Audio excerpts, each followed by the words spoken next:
Well, thank you very much, brothers, for coming. Recently, the governing body approved a project we call Publisher ID. And essentially, what this does is means that we'll keep track of all the publishers inside of Hub. And that would also mean that the publisher's record cards could be kept electronically on jw.org by the congregation elders.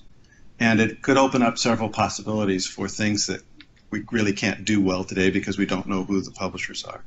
It isn't exactly that every publisher is going to have a login. It just means that they have a publisher ID and we have some basic information about them. And it is confidential at this point, so we're explaining to you a little bit what we're doing. You may wonder why we're explaining what we're doing is because so many committees are involved with the different projects when it comes to publisher data. So certainly coordinators committee, service committee, and personnel committee have deep involvement in wanting to have applications, for example, for someone in the field to turn in an application. Well, we don't know who that person is. They have to go through the congregation secretary, et cetera. And you'll see a little bit in Francois' demonstration and explanation a little bit later how that works.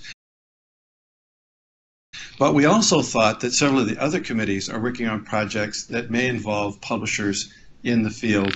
And we thought it would be good for you also to know what the governing body had approved and how that may fit in with projects that you are working on for the future as well. And for some of you, it may have no impact on what you're doing, but it may be just good for you to know because it's going to impact the congregations and the elders as time goes along. So Brother Francois Lowe is going to give about a 20-minute presentation on what it involves. I'm going to give a few comments at the end, and then we have also a chance to answer some questions that you may have on it. We may not be able to answer all of them, but we could try and answer a few of them. All right? Brother Francois?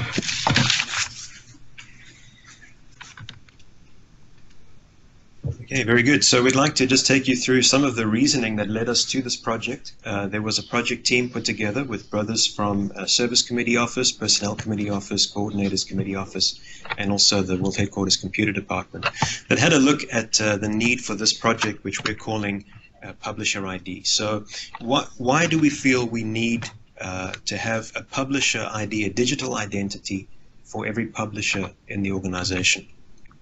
Well, what we hope that this presentation will show you is that this project ends up reducing the work of the congregation secretary, which is an important consideration. We hope to also reduce the work of the branch office, and we'll hopefully show you why.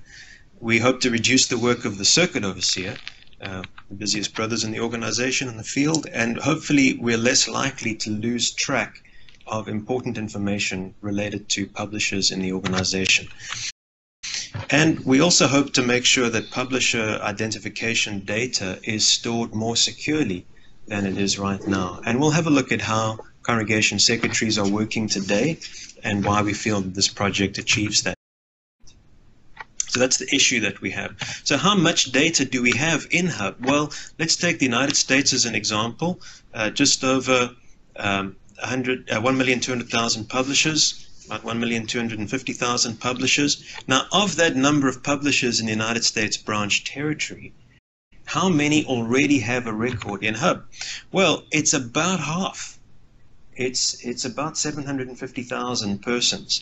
And remember that we have low confidence in about a third of that data and high confidence in about 2/3 of that data. So the reality is we're already storing just over half of our publishers worldwide. We have some record of their existence, but we have low confidence in a fairly large percentage of that data. So how do we correct this issue? What is the answer? We feel that it is allowing entry of the S21, that's the congregation's publisher record card, on jw.org. And why do we feel that that's beneficial? Well, let's just first look at perhaps a couple of concerns. Does this mean that every publisher needs to create their own login on jw.org? Is that what we're suggesting? The answer is no, not everyone. We're not expecting that the 85-year-old faithful pioneer sister in the congregation is going to have to go and create her own login for JW. What we are hoping to accomplish, though, is that we have a verification process for every publisher involving the congregation secretary. And so instead of the secretary having to sort of decide, do you already have a publisher identity somewhere or not? Do you have a login or not? Are those two connected or not? We have a standard organizational process to verify the digital identity of every publisher, and we're trying to make that easy for the congregation secretary. And hopefully the result of this is that of all of the publishers we have, for example, in the United States branch, we would have every publisher's identity available in Hub, and we would have high confidence in the accuracy of the data of every publisher in the organization. Now, the big question is, are there legal concerns? So when we first showed this slide to our brothers in the legal department, they just started laughing. Of course, there are some concerns. However, some benefits are that our data is securely stored, so we can make sure that our data is stored in the most secure fashion available. The reality is we already are doing this for 50% of the publishers in the organization, so we're just extending the number of publishers we're already storing their information for. And then the principle that we're working with the legal department on is the principle of informed consent. And so that's really the legal basis for us to be able to do this. So although there are legal concerns, we're able to address all of those.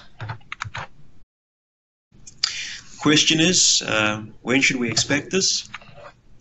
Well, knowing that this is the groundwork for 13 approved projects, we've been told by the Coordinators Committee to give this priority. And so the World Headquarters Computer Department is already actively working on this.